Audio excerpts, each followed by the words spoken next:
Just literally in the last 3 or 4 minutes, a lot of the clashes that we've seen here have just sort of stopped. You can still see a wall of tear gas behind me. There have been clashes here in Ramallah and other parts of the Palestinian West Bank for the last 4 or 5 hours between Israeli security forces and Palestinian demonstrators taking to the streets yet again for the 3rd day in a row after President Trump's controversial decision to recognize formally that Jerusalem is Israel's capital. That decision has angered many Palestinians, many Muslims and Arabs across the entire region, and also many U.S. allies in Europe and other places who are calling for an emergency UN meeting later today to discuss this issue. This is an issue that a lot of people said would lead to violence. We've seen violence today in Bethlehem. We've seen violence in Ramallah. We didn't see really much in the last day or even today in Jerusalem. That was fairly quiet. Afternoon prayers at Al-Aqsa went off pretty much without a hitch.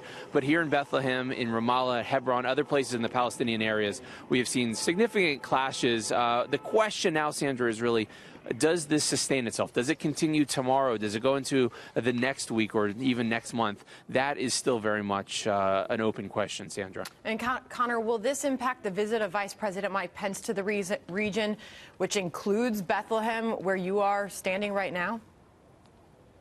Yeah, he's literally going to drive down this road behind me if he comes here. The Palestinian Authority are still saying that he will come here. There have been some people in the Palestinian Authority who say he's not welcomed, but officially the trip is still on. But obviously security will be a big issue. Whether or not the Palestinians want to meet with him will be a big issue. Mahmoud Abbas, the president of the Palestinian Authority, has basically said that the U.S. with this decision is no longer the broker of peace here. So there are some questions about whether or not the Palestinian leadership will want to meet with Vice President Pence. But if he does, the area that we're standing now, where we've seen clashes pretty much all day, all afternoon for the last 2 days, this is the area that Mike Pence is going to have to drive through. Security will be a big issue, as will the willingness on the PA to meet with him.